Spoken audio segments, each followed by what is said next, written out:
Ser asertivo es, en resumen, sacarle las castañas del fuego a aquellos que te están puteando. Bueno, pues fui asertivo con esta historiadora. Le hice notar que estaba descubriendo el Mediterráneo y que estaba hablando del último Mindundi de la historia intelectual de la humanidad como si fuera Aristóteles.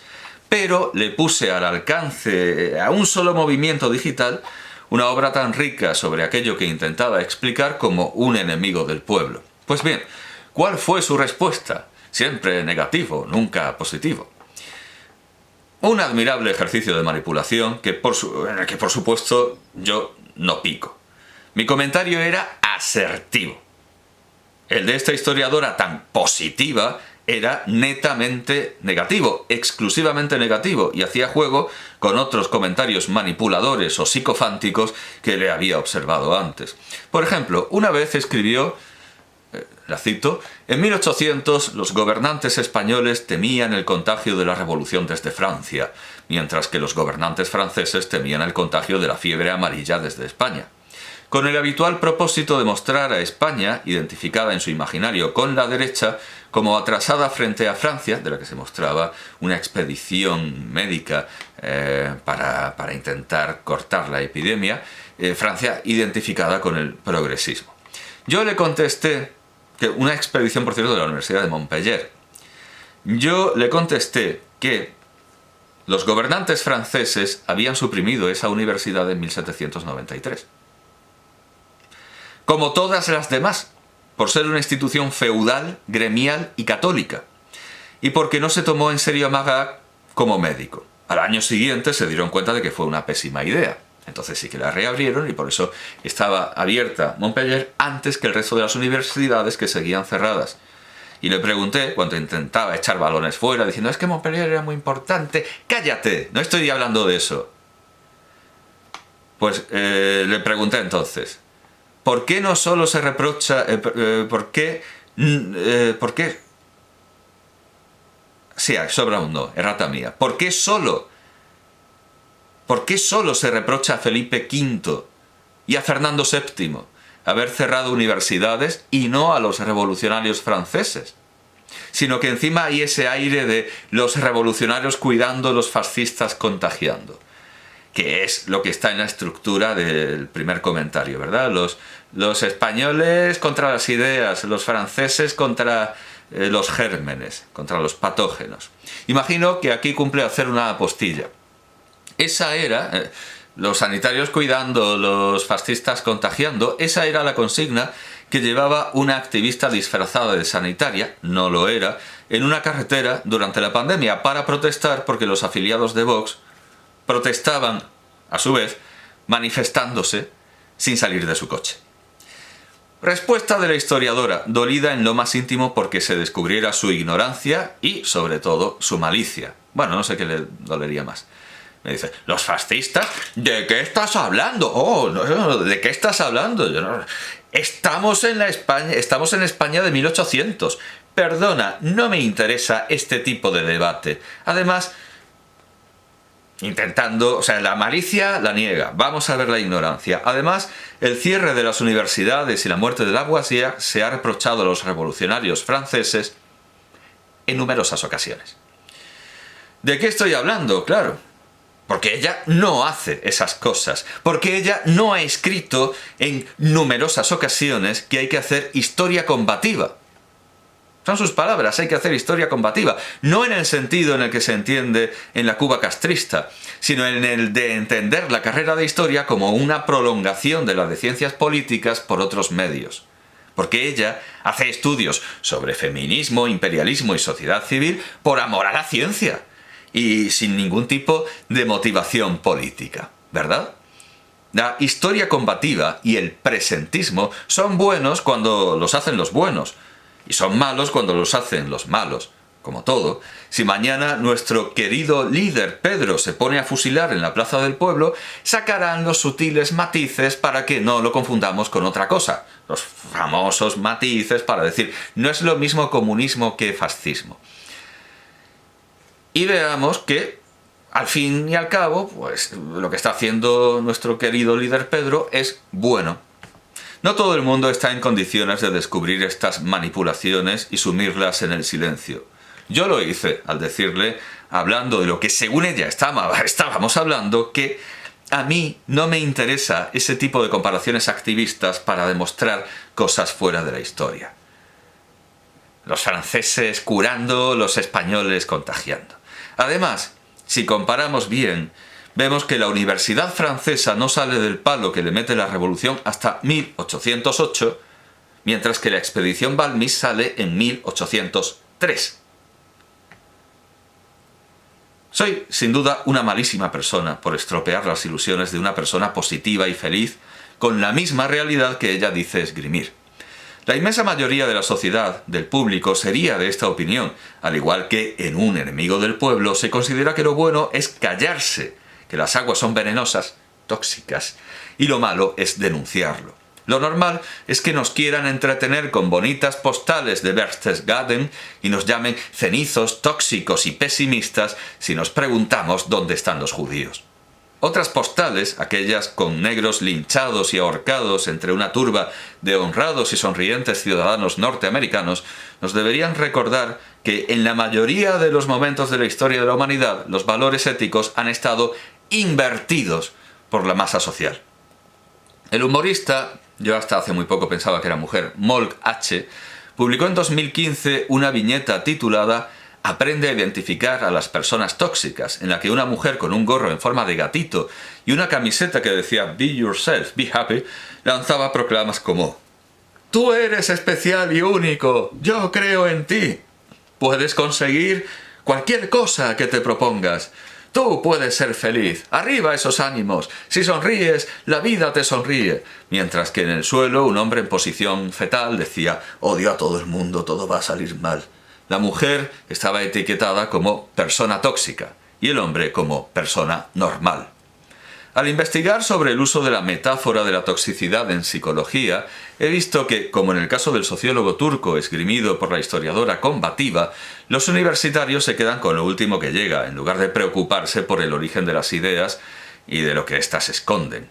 En este caso, con la excepción de la masculinidad tóxica, que se remonta a los años 80, y que se repite por doquier no solo en la teoría estrictamente feminista, sino en obras como Machos demoníacos, Los monos y el origen de la violencia humana, de Richard Wrangham y Dale Peterson, de 1996, el mismo año.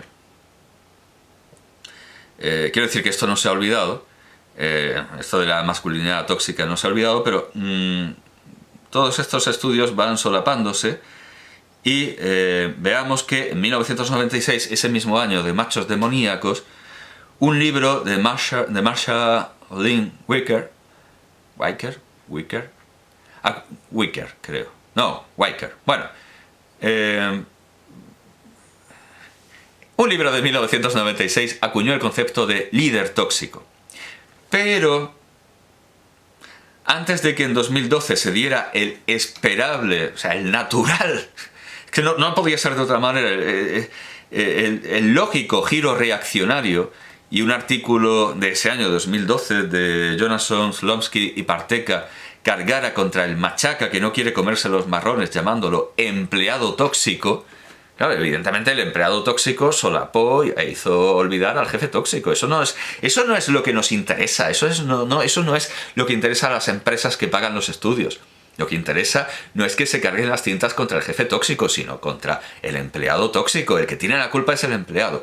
Bueno, pues antes de eso, hay un estudio que por supuesto quedó solapado por este uso práctico de, no, empleado tóxico, vamos a leña al mono, vamos a darle caña al empleado tóxico. Pues en 2011, Jack Halberstam, en The Queer Art of Failure, el arte rarito del fracaso, empezó a hablar por fin de positividad tóxica, que se corresponde exactamente con la viñeta de Molk H. Habiéndole mostrado a través de Twitter esta obra y la bibliografía derivada de ella, entiendo que Molk H., su misteriosa identidad, al igual que casi todo el mundo, incluyéndome a mí, no la conocía. Pero espero que no considere que esta bibliografía académica deshace el chiste, que es un chiste basado en la paradoja, porque sigue, pero no lo deshace, porque es que sigue siendo una paradoja. Es decir, algo contrario a la común opinión, ya que la común opinión no anda pensando en positividad tóxica. Eso no es lo común. Eso no es en lo que piensa la mayoría de la gente, en que alguien que está dando el coñazo con ser positivos, independientemente de cómo estés tú, estás hecho unos zorros, estás hecho unas gualdrapas, estás hecho un musulmán de campo de concentración, y viene el hijo de puta del positivo a decirte, anímate si lo piensas, cosa que a mí me han hecho. En algunos momentos he estado muy mal, y ha venido el típico imbécil a decirme que si visualizas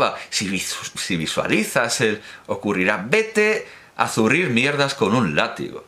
Bueno, pues la gente no piensa en que esto es tóxico, en que esto de decirle a alguien que está pasando las canutas, que la culpa es suya por ser... Esto ocurre también, lamentablemente, con el cáncer, lo de la lucha con el cáncer, ¿verdad? Yo entiendo que un personaje público, como era ese tal Spiderman, pues tenía lo suyo y, en fin, el miedo que tenía al cáncer le hacía decir ciertas cosas que no debería haber dicho nunca, pero yo creo que ni aun estando atenazado por la muerte uno debe decir barbaridades, burradas, barrabasadas, como las que él decía acerca de que con el cáncer, si tú quieres te curas y si no, no. Y siendo médico debería usted saber eso, que eso no funciona así. Eso no funciona así. Bueno, eso es positividad tóxica. Estás como quieres. Hijo de puta. Bueno, en fin, sigamos. Decía que la común opinión no asume eso de la positividad tóxica. El chiste sigue funcionando, porque esta visión es minoritaria. No piensa en eso, sino que piensa en cómo crujir a los empleados tóxicos. Si Ibsen se adelantó al sociólogo turco, los griegos se adelantaron a mostrar la manera de obrar de la positividad tóxica. Tiresias, Laocoonte o Casandra son personas tóxicas que, a juicio de sus conciudadanos, optimistas, positivos y felices, que están ahí bailando un sirtaki y bebiendo esos aguardientes asquerosos de... Claro, hablo de la Grecia de la decadencia, de la Grecia posterior a la desgracia, que seguramente previeron Tiresias, Laocoonte y Casandra. Bueno, a juicio de sus conciudadanos tan optimistas, pues Tiresias, Laocoonte y Casandra son personas tóxicas que solo quieren venir a romper las pelotas, pero luego resulta que no escucharlos labra la desgracia de todos y acaban bebiendo esos aguardientes asquerosos. Pero hasta aquí solo he condenado el uso de la palabra tóxico en psicología según su uso habitual. Recordemos que el contexto en el vídeo de Mikel Zelaya es: podríamos pensar, y que me disculpe si prefiere que se diga Mikel, pero claro, como al euskera el acento le importa más bien poco, bueno, él no lo escribe con tilde, pero bueno, espero que lo esté diciendo bien y si no que me corrija. Mikel Zelaya. Bueno, recordemos que el contexto es: podríamos pensar que los jóvenes con mayor nivel académico y formación crítica serían más conscientes de los mensajes tóxicos en la música y, por lo tanto, consumirían menos estos contenidos. En primer lugar, y siguiendo con la metáfora médica, no hay veneno sino dosis. Y la toxicidad depende de las circunstancias de a quien se le suministre. La misma talidomida que deformaba a los fetos se usa ahora para combatir el mieloma. Así las cosas, no existe tal cosa como mensajes tóxicos. ¿Qué menos tóxico que Sor Sonrisa, la monja que cantaba aquello de Dominique, Nique? Pues se acabó suicidando. Lo mismo que Kurt Cobain, quien es, por cierto, el ejemplo perfecto de éxito musical entre los universitarios. Gustaba eminentemente a los universitarios. Fueron los universitarios quienes labraron su fortuna.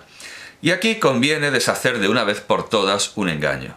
Mikel Zelaya supone que los estudiantes universitarios tienen formación crítica, pero no hay nada más lejos de la realidad. Bueno, y podríamos recordar aquella famosa sentencia de Jefferson, que el hombre que no lee nada está mejor informado que el hombre que solo lee periódicos. Los universitarios, para empezar, los universitarios que valen para algo son muy pocos, como revela con explícito elitismo la declaración de Luis Cernuda. No estoy hablando de un fascista, No, Luis Cernuda es que lo dice de manera clarísima cuando recuerda que, son sus palabras, por una incapacidad típica mía, la de serme difícil en el trato con los demás, exteriorizar lo que llevo dentro, es decir, entrar en comunicación con los otros, aunque algunas veces lo desee, durante el curso no fui para Salinas, sino un alumno más. Cernuda está dejando claro que hay alumnos del montón, que son la inmensa mayoría, y él. La mayoría de los estudiantes universitarios son ignorantes, y más ignorantes cuanto más se especializan o se creen investigadores, y esto lo supo ver perfectamente Ortega y Gasset en Misión de la Universidad, donde cargó contra las pretensiones de, son sus palabras, cualquier pelafustán que ha estado 6 meses en un laboratorio o seminario alemán o norteamericano. Casi todos los universitarios son marionetas políticas, activistas de causas que no entienden, aunque en general no entienden absolutamente nada de nada. Una reveladora encuesta a pie de campus que le mostraron a Kurt Cobain presentaba a estudiantes que encontraban ofensiva la canción Rape Me, Viólame, pero sin saber razonarlo ni argumentarlo, porque no se enteraban de lo que se les estaba diciendo. En otras entrevistas, de lo que se les estaba cantando. En otras entrevistas, Cobain tenía que explicar que la canción no era a favor de la violación. Vamos, que no era partidario. Tampoco se entendieron en el pasado otras obras de moda, y desde luego los vitalistas Goethe y Pablo Neruda no escribieron Werther y Residencia en la Tierra para que la gente se suicidara. Tanta turra le dieron a Cobain que hasta en su diario personal parece que pensaba enseñarlo, pero no, ahora no sé de dónde lo tengo. Parece que hiperideologizó la canción dándole tintes de un activismo feminista exacerbado. Estaba obsesionado con el feminismo, con un pensamiento un poco ramplón de izquierdas, pero claro, como reacción a estas críticas, pues esta explicación posterior, esta declaración de las canciones se hizo mucho más fuerte, llegando a interpretarla como que es el sarcasmo amenazante de una mujer que va a ser violada, cuando es obvio que también está su propia voz y además de eso una creación poética con valor por sí mismo y que no hay por qué explicar, aunque una explicación muy elemental sería que es que se sentía violado por las injerencias de los medios y el mercado, explicación que, insisto, es innecesaria, no hace falta para estar frente a una poesía y a una obra musical. Que los universitarios tengan ahora peor gusto y escuchen canciones que no son tóxicas. El reggaetón no es tóxico, ni subversivo, ni disolvente. No son canciones tóxicas, ni subversivas, ni disolventes. Son simplemente guarras. Son canciones que hace no demasiados años solo cantaría el Chibi si el Chibi tuviera parálisis cerebral. Pues esto que ahora escuchen estas canciones no revela que los universitarios quieran en el fondo deshacerse de los corsés ideológicos que se les imponen, de esas servidumbres que aceptan muy gustosamente de manera voluntaria. Sino, muy al contrario, lo que quiere decir es que no les cala nada, que tienen la cabeza vacía, que les da igual 8 que 80 y que aceptarán cualquier moda que se les proponga. Los universitarios, al igual que el resto de los españoles, son en su mayoría gilipollas, en un sentido no técnico, luego precisaremos más sobre este término, y dados a creer lo que les dicen las redes sociales, como hace 40 años creían que Uri Geller podía doblar cucharas con el poder de la mente porque salía en la tele con Íñigo, y como hace 10 años creían lo mismo con el mismo farsante porque salía en la tele con Pablo Motos, y como hace 2 años creían que si te vacunabas se te quedaban pegadas las cucharas porque salía en el grupo de WhatsApp de la escalera de vecinos o los primos de Alicante, y a lo mejor la tía Frasquita o la tía Remedios hacía el experimento y pegaba una cuchara a sus lorzas sudorosas, que era lo que mantenía no eres magnética, es que estás sudando como una cerda, eso es lo que pega a la cuchara. Puede parecer un término psicológico académicamente poco preciso. el decir que son gilipollas, vamos a matizarlo. Pero el provenir del griego no afila la agudeza del instrumento. Es como cuando a mí me salió un bulto en el ojo, fui al médico y me dijeron, sí, eso es un chalación. Un chalación, porque es un neutro griego. Un chalación. Pues muy bien, voy al diccionario, chalación, granizo, vale, que me han dicho, o sea, me han hecho una metáfora poética comparando un bulto que tengo en el ojo con un grano de granizo. Estupendo. Un aplauso para la medicina occidental. Brillantísimo. Pues esto es lo que ocurre habitualmente con la terminología psicológica y de cualquier otra ciencia, incluso de las ciencias duras. Es simplemente meter metáforas poéticas en griego, así que tampoco nos flipemos con los tecnicismos. La cuádruple raíz de todos nuestros males se puede denunciar casi toda ella con palabras castellanas y ninguna de sus partes se alimenta de mensajes tóxicos. Admitamos para la primera un helenismo, los psicópatas. El psicópata es una especie de científico que experimenta con el dolor ajeno, con la misma impasibilidad con la que el barón Cuvier procedía a las vivisecciones de animales. Y además él lo cuenta, que está ahí en la soledad relativa, ¿no? En la soledad sonora, en la soledad animada de su laboratorio, en su mesa de mármol, cortando, sajando, viendo chorros de sangre. Y él tiene, lo decía así, él tiene que permanecer impasible. El psicópata es un científico que en general logra bastante poco, desde luego, aunque algunos psicópatas han sido científicos de verdad, no siguiendo una metáfora, sino han sido a ver qué pasa si te meto fuego, a ver qué pasa si te saco un ojo. Han hecho cosas así, pero dentro de un campo estructurado y metódico, científico. Un ensayo, error, una libreta de apuntes y resulta que sí, que torturar salvajemente a esclavas negras, como hacía James Marion Sims, o a presos de los campos de concentración nazis, sí ha dado resultados válidos para mejorar la medicina. Pero demos un solo ejemplo canónico, mucho más sencillo que estos vericuetos, estos vídeos morales. Richard Ramírez. Richard Ramírez, cuando secuestraba en coche a un niño y lo abandonaba en otro estado solo para ver su desesperación. Algo parecido hay en Monster, de Naoki Urasawa.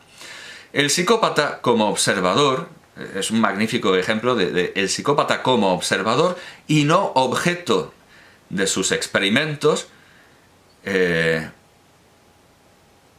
y lo es incluso cuando se da el crimen sexual, incluso cuando un psicópata comete un crimen sexual, tampoco es que participe demasiado. Sigue siendo una especie de experimento con el dolor ajeno, porque lo que le importa no es su propio placer, sino el dolor ajeno. Y su propio placer depende del... O sea, no puede haberlo sin el dolor ajeno. Así que sigue siendo un experimento con el dolor ajeno. El psicópata es siempre prudente y se preocupa en todo momento por su integridad y por no ser descubierto, incluso en casos, por eso lo he puesto, en casos de asesinatos tan caóticos, tan fuera de todo patrón como los de Richard Ramírez. Esa prudencia es la que caracteriza la siguiente raíz de nuestros males y la comunica con la anterior. En este punto de la escala tenemos al gilipollas, pero no en ese sentido demótico, popular, común al vulgo. No, vamos a especificar, vamos a convertir esto en un tecnicismo. El gilipollas es, en pocas palabras, un psicópata timorato. Le gusta experimentar con el dolor ajeno, pero aprecia muchísimo más su integridad de lo que lo hace el psicópata. Por eso, en el antiguo régimen, en la Alemania nazi, en la Rusia de Stalin y escenarios semejantes, era casi tan raro encontrar a un gilipollas manifestándose como tener trazas de la existencia de un psicópata, habiendo de ser los gilipollas muchísimo más abundantes que los psicópatas. Una variante de esta categoría, a veces inocua, y por lo tanto no exactamente gilipollas en el sentido en que lo estamos explicando, es lo que ahora se llama un cuñado. Concepto que se usó en Francia antes que en España. Camus, Renaud. El cuñado pontifica sobre lo que no sabe. cosa que obviamente no se podía hacer tan a la ligera cuando en España se decía con la Inquisición chitón. Puede decirse que el cuñado nace en España con el liberalismo y la Constitución de Cádiz, y Benito Pérez Galdós muestra la evolución de personajes que se corresponden plenamente con este tipo en los episodios nacionales. Pero el gilipollas no lo es entero si no hay en él ánimo de ofender. Es ese tipo de persona a la que le rebanarían el cráneo en una sociedad bárbara donde la mala educación no queda impune como en la civilizada, según plantea admirablemente Robert Irving Howard en la historia de Conan, La Torre del Elefante. Vayamos nuevamente con un ejemplo canónico. Creo que fue del concurso previo a Eurovisión, de donde surgió una cantante que no sabía pronunciar la R, y al decir por ella, el resultado era Pollella. El humorista Pedro Vera, el mayor cronista gráfico del universo cuñado, habló en una de sus viñetas, con guión de Pepe Colubi, de la afición de las concursantes de cierto programa de Telecinco, o Telainco, como él suele llamarlo, a las pollellas. Bien, queda presentado el personaje. Pues resulta que en un programa de sorpresas o de famosos que se allanan a hablar con el público o algo parecido, la convencieron para quedarse encerrada en un ascensor con una niña que quería conocerla y con su madre. La madre, con una sonrisa falsa, le dijo que su hija la conocía por Pollella. Me imagino a la niña... claro, porque la niña dijo Pollella, entonces me imagino a la madre, envidiosa de la admiración que tenía la niña hacia esta cantante, enseñando delante de un espejo y enseñando a la niña a decir, venga, di Pollella, y frotándose las manos esperando este momento. Evidentemente la cantante no pudo pensar otra cosa y se le notó en la cara que vaya pedazo de gilipollas tenía delante, que es lo que pensaríamos todos. Es evidente que el gilipollas conserva mejor su integridad que el psicópata, pero también que resulta menos efectivo su propósito de experimentar con el dolor ajeno. De vez en cuando un gilipollas, quizá la misma persona, habla de mí, escribe en redes e incluso crea cuentas falsas con mis fotografías, llamándome, y luego me envía comentarios y yo bloqueo esas cuentas una detrás de otra, llamándome bufido morcillas o berija morcillas o cosas semejantes, como si le urgiera demostrar a todos que ha hecho un curso de guión con los hermanos Calatrava. Claro, ¿yo qué puedo pensar? Salvo que vaya pedazo de gilipollas. Es como si alguien le diera la mano a Juan Ramón Jiménez y le dijera mirándolo a los ojos, estoy encantado de conocer a Juan Mamón Jiménez. ¿Qué esperan conseguir con eso? Aunque es un mal ejemplo, porque a Juan Ramón Jiménez sí le afectó y mucho la carta que le escribieron los gilipollas de Dalí y de Buñuel, en imitación de los surrealistas franceses que habían denigrado a Anatole France como una especie de espectáculo contestatario, diciéndole que mierda para él y su burro. Después, eso sí, de haber sopesado, mandarle una carta a Falla diciéndole que era un hijo de puta. De aquí a la siguiente raíz hay un cambio cuantitativo. El gilipollas necesita muy poco tiempo para sentirse satisfecho. Dice, le voy a decir esto, y luego regresa muy ufano a su conciliábulo de gilipollas, gozándose de que le he dicho esto, y ya está. Incluso existe el gilipollas por omisión, el que logra serlo negando su tiempo, como los profesores que se inventan la norma de no responder a las preguntas de los alumnos. A estos clarísimamente también los incluyo en la categoría de gilipollas. El maleducado, en cambio, es el gilipollas más tiempo. El maleducado quiere robarnos atención, espacio y sobre todo tiempo, invadiendo el poco que tenemos para vivir. De nuevo, un ejemplo canónico. El eurodiputado Hermann Tertsch, que en representación democrática de otros muchos maleducados, hablaba a gritos por teléfono en un restaurante mientras comía y, sobre todo, bebía.